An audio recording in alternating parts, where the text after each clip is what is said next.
I think now it is visible. It's still not visible.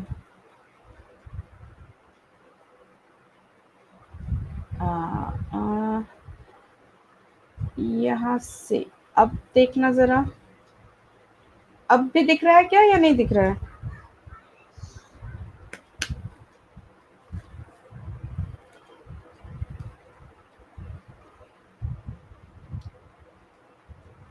हाँ दिखा ना, ठीक है मैं वापस दिखा देती हूँ। ये देखिए, ये चीज मैं आपसे कह रही थी। तो आपने लिखा था A square plus B square is equal to only this much, तो इतना लिखोगे ना तो फिर गलत हो जाएगा, पूरा लिखोगे तो सही रहेगा।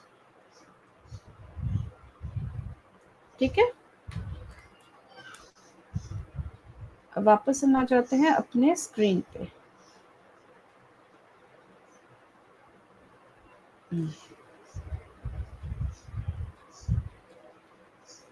हर्षिता आप कहाँ रहते हो? अब कहाँ से मुझसे कांटेक्ट कर रहे हो?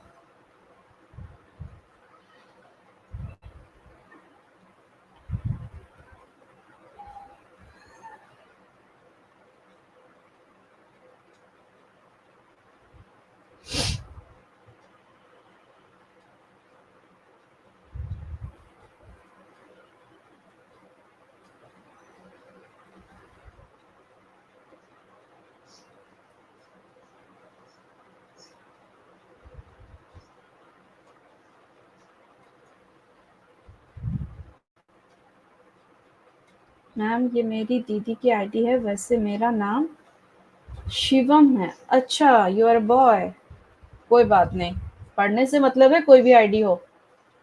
तो शिवम आप कहाँ से बात कर रहे हो, अब कहाँ के हो? आपके तो स्कूल स्टार्ट हो चुके हैं अगर आप क्लास 9 में हो। अनएक्सपेक्टेड आपके एग्जाम्स भी सामने होंगे।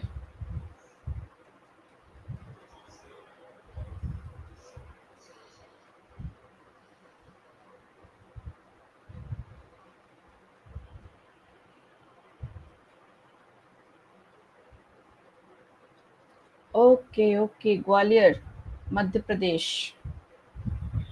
चलिए कोई नहीं, मैं लगभग हर रोज कोशिश करूंगी कि इस टाइम पे लाइव आ जाऊं। अगर आपको कोई डाउट हो मैथ्स और साइंस में पूछ लेना, I can help you.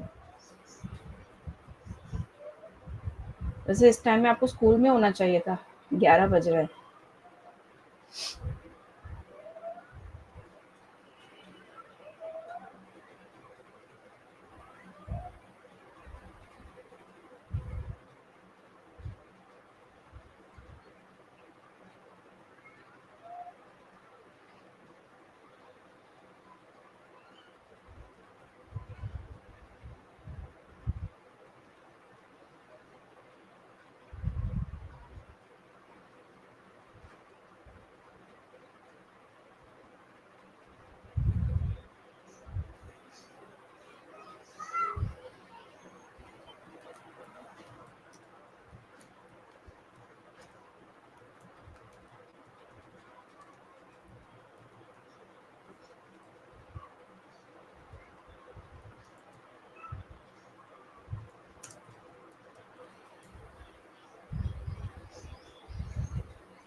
Okay okay, कोई बात नहीं, कोई बात नहीं। ओके कौन है? श्रीराज शिंदे। केमिकल कंपाउंड और फिजिकल कंपाउंड का डिफरेंस बताओ। बताओ के जगह अगर आप थोड़ा सा बताइए बोलते तो अच्छा लगता। इट्स ओके, चलिए। तो मिस्टर शिंदे जी, केमिकल कंपाउंड में कंपोजिशन क्या होता है? फिक्स होता है। फिजिकल कंपाउंड, मैम अपनी सेल्फ स्टडी का टाइम देता हूँ। अच्छा, ओके ओके, वेरी गुड। हाँ तो शिंदे जी क्या कह रही थी कि केमिकल कंपाउंड में आपका जो कंपोजिशन होता है, जैसे वाटर ले लीजिए। वाटर आपका एक मॉलिक्यूल होता है, वाटर के एक मॉलिक्यूल में 2 हाइड्रोजन और 1 ऑक्सीजन का होना तय है, तो वो केमिकल कंपाउंड है और वो रिवर्स नहीं जा सकता। फिजिकल चेंजेस या फिजिकल चेंज से जो कंपाउंड बन जाते हैं वो रिवर्स जा सकते हैं। केमिकल में जो भी बनता है वो इरिवर्सिबल होता है और फिजिकल में रिवर्सिबल होता है। ठीक है, यही मेन डिफरेंस होता है।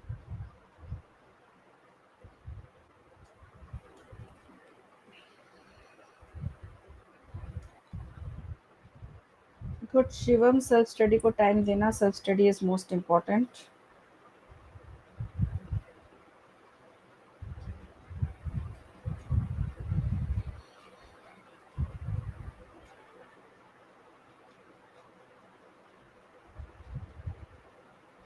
Welcome Shriraj, welcome.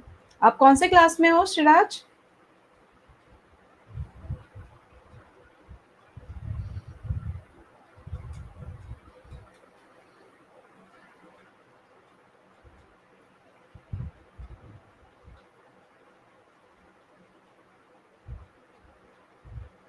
इलेवेंथ, यानी क्लास तो स्टार्ट हुई नहीं है। अच्छा हर्ष, मेरा एक क्वेश्चन है, पूछिए पूछिए। मैं डाउट क्लियर करने के लिए तो बैठी हूँ। जो क्वेश्चन है, मुझे जो आएगा वो मैं आपको जरूर बताऊंगी। आप पूछिए।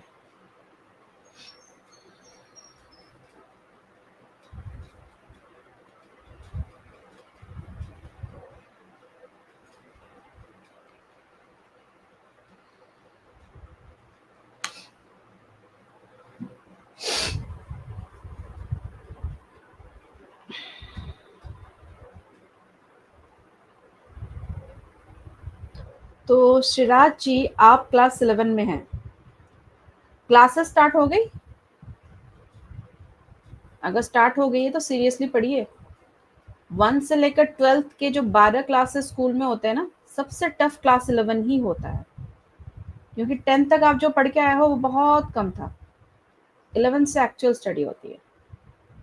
सीरियसली पढ़िए, शुरू से पढ़िए।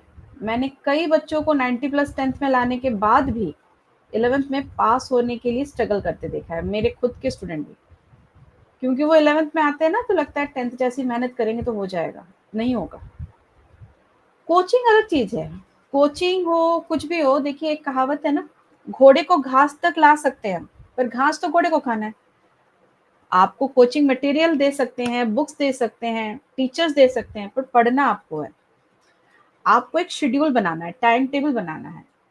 उस टाइम टेबल को फॉलो करते हुए हर चैप्टर के देखिए अलग होता है स्ट्रेंथ, उसको पढ़ने का टफनेस जो कहूँ मैं, अलग होता है। जैसे कि आप केमिस्ट्री में फर्स्ट चैप्टर की बात करूं मैं, ज्यादा टॉपिक नहीं है, 2-4 टॉपिक है, पर वही टॉपिक पे आगे चल के बहुत ज्यादा क्वेश्चंस बनेंगे। 11th पे उतना नहीं बनेगा, तो उस पर थोड़ा सा हल्का फुल्का मेहनत। सेकेंड चैप्टर का सेकेंड पार्ट बहुत ज्यादा इंपॉर्टेंट है। फर्स्ट पार्ट में न्यूमेरिकल है, जैसे आपके बोहर एटॉमिक मॉडल से बहुत सारे न्यूमेरिकल आते हैं, हाइजेनबर्ग अनसर्टेनिटी से आता है, बेसिक्स ऑफ फ्लेक्सी। हाँ पूछिए flexi, one question, basics of organic chemistry पूछिए, मुझे आएगा तो मैं जरूर बताऊंगी। क्या सवाल है? शिवम, आपने भी नहीं पूछा, एक सवाल है बोल के आपने अब गायब हो गए।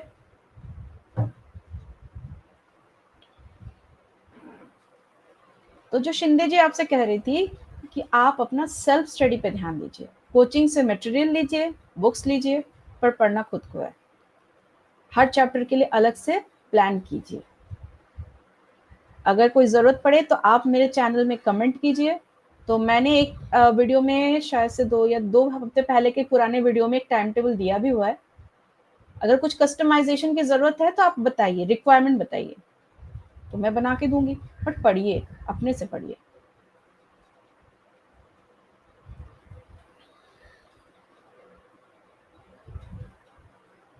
हाय, आई एम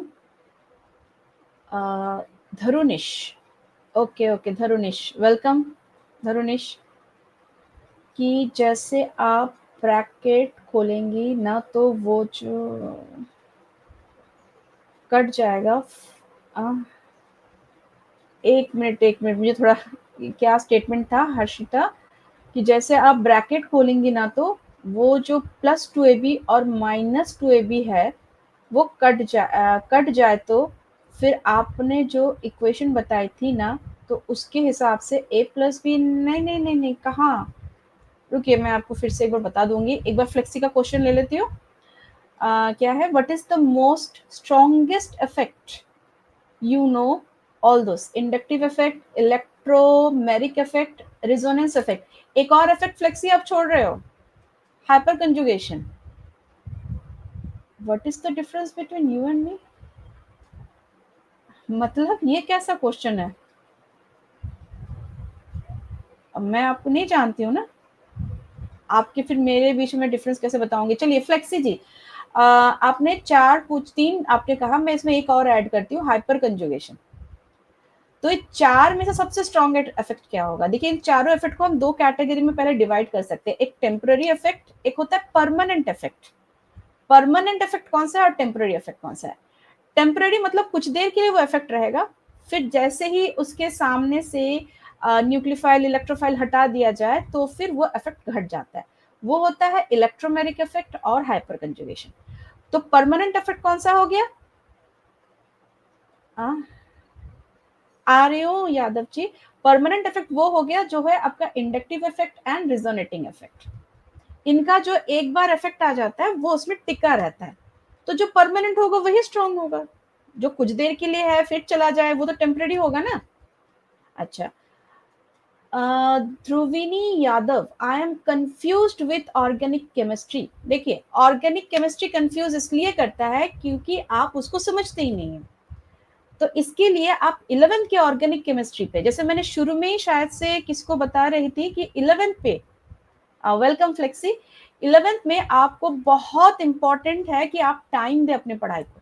11th की ऑर्गेनिक केमिस्ट्री अगर आपने सही से पढ़ी तो 12th की ऑर्गेनिक केमिस्ट्री में कोई डाउट नहीं रहेगा। तो ऑर्गेनिक केमिस्ट्री की स्टार्टिंग कैसे करें? सबसे पहले flexi, thank you very much, thank you very much flexi, thank you very much.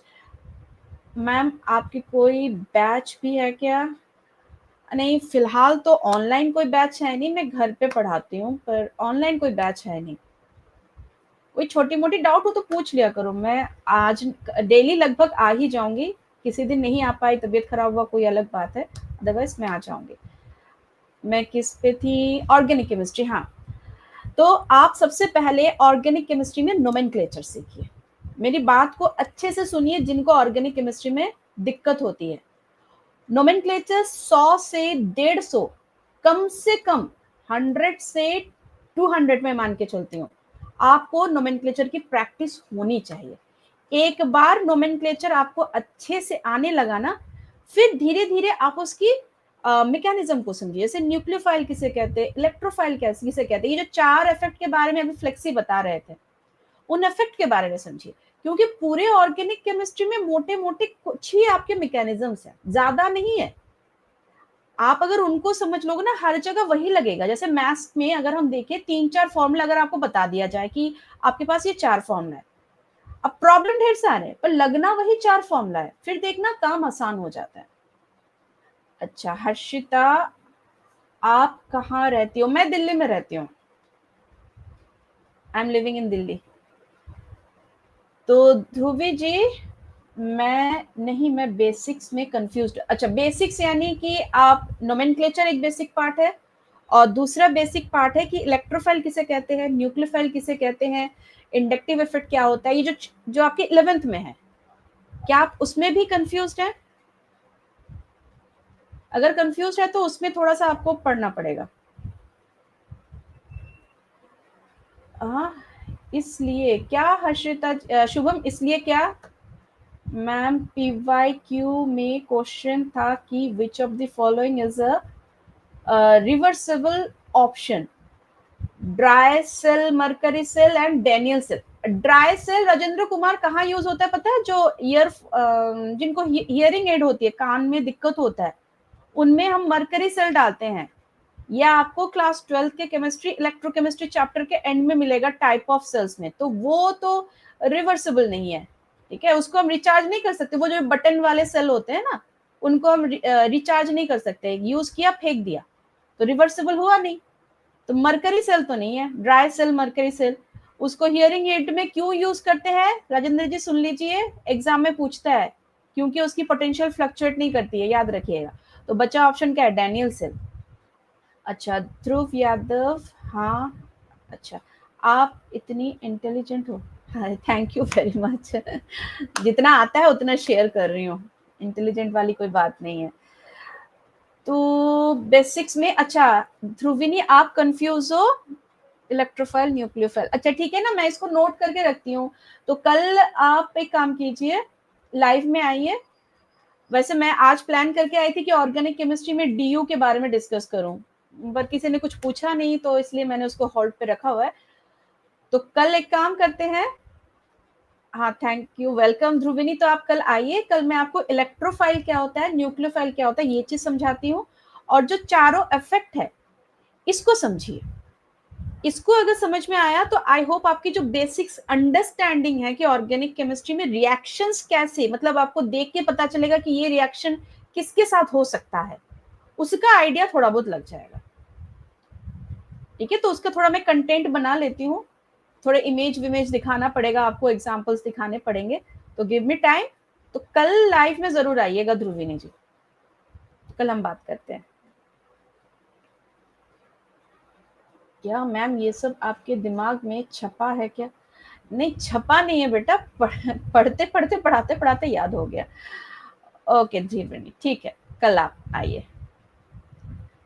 अब पढ़ाती हूँ तो याद रह जाता है, कभी कभी कुछ चीजें भूल भी जाती हूँ, फिर बच्चे आप लोग याद दिला देते हो, मैम यहाँ ये होगा। फिर मैम, इंसॉल्युबल मेटल सॉल्ट का रिप्रेजेंटेशन कैसे होता है? Insoluble metal salt, insoluble metal salt जैसे कि रिप्रेजेंटेशन आप किस में पूछ रहे हो? वो बैटरी वाला जो होता है ना, कैथोड, सॉल्ट ब्रिज, एनोड, वो वाला प्रेजेंटेशन पूछ रहे हो? अगर वो वाला पूछ रहे हो तो उसमें ना हम पहले, हाँ वही पूछ रहे हो ना, तो एक मिनट मैं जरा आपको स्क्रीन शेयर करती हूँ, आप जरा देखिए। वेट, हाँ एक मिनट राजेंद्र जी, मैं एक बार स्क्रीन शेयर कर लूँ, मैं आपको लिख के दिखाती हूँ।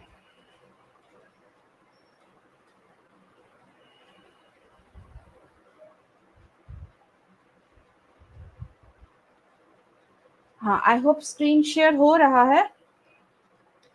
हाँ तो देखिए, जब हम सेल रिप्रेजेंटेशन की बात करते हैं तो सबसे पहले हम क्या लिखते हैं, एनऑक्स, ये वाला मैं याद रखती हूँ, एनऑक्स रेड कैट। तो इस तरफ होता है एनोड साइड, इस तरफ होता है कैथोड। जैसे कि एक एग्जांपल ले लेती हूँ जस्ट फॉर, मेरे पास ZnSO4 है, हाफ सेल, और है CuSO4। तो सॉल्ट में ये कहाँ जाएगा, ये ऑक्सीडेशन पार्ट में, तो इसमें बनेगा Zn से ये बन रहा है Zn+2। ठीक है, अब ये एक्वस में है, फिर सॉल्ट ब्रिज होगा, अच्छा ये होगा सॉलिड।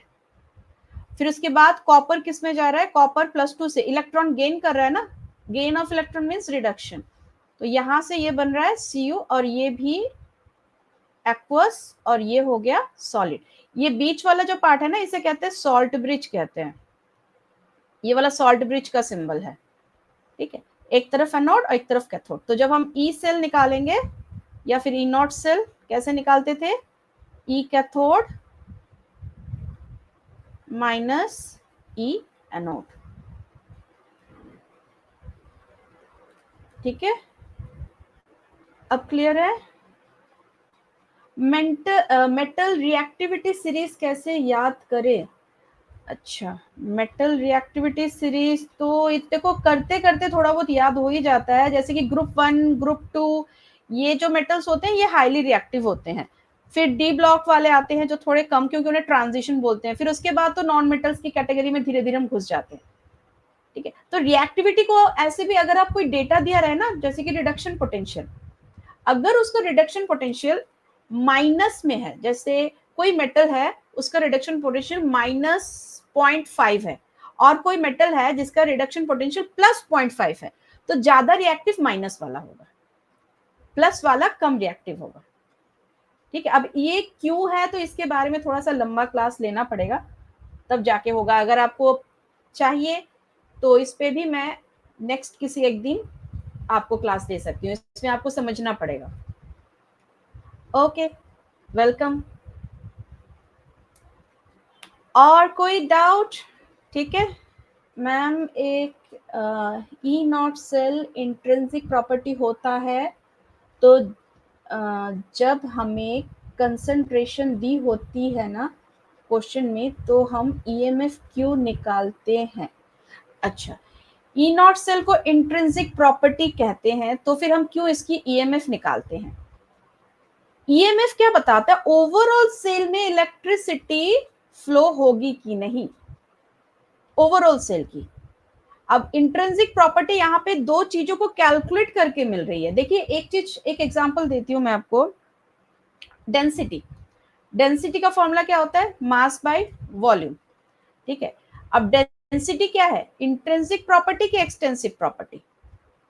इंटेंसिव प्रॉपर्टी उसे कहते हैं which is independent of quantity of material. तो डेंसिटी आपका इंडिपेंडेंट होता है।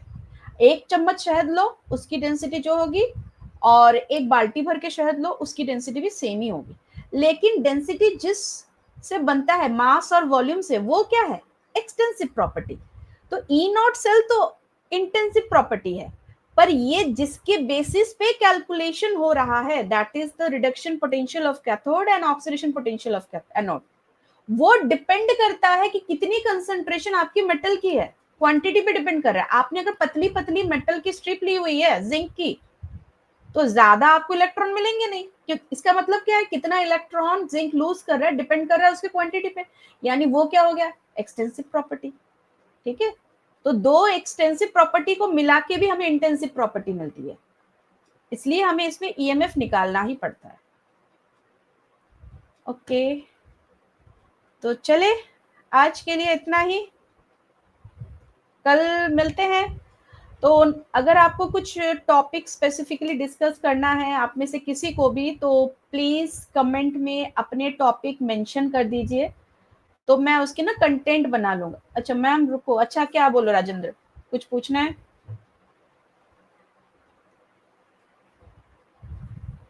बहुत कम, मैं तो कब से वेट कर रही हूँ, आप ही लोग लेट आए हो।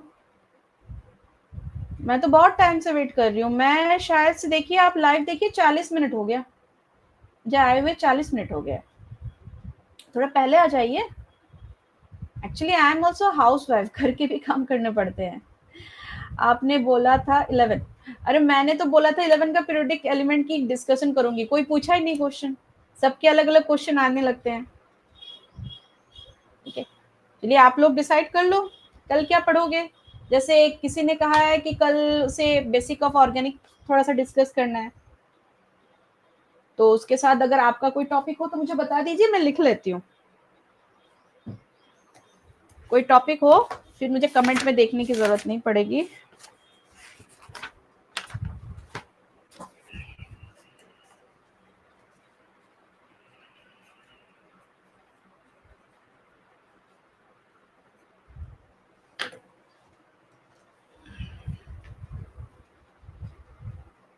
अच्छा, कल पूछोगे?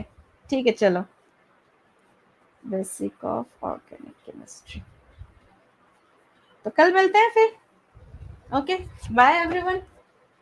कल हाँ, पर मैं स्टार्ट करूंगी 11:45 तक, तो मैं आ ही जाऊंगी। ठीक है, 10:45 तक मैं आ ही जाऊंगी। कोशिश कीजिए आप लोग भी उस टाइम पे आ जाए। चलिए बाय।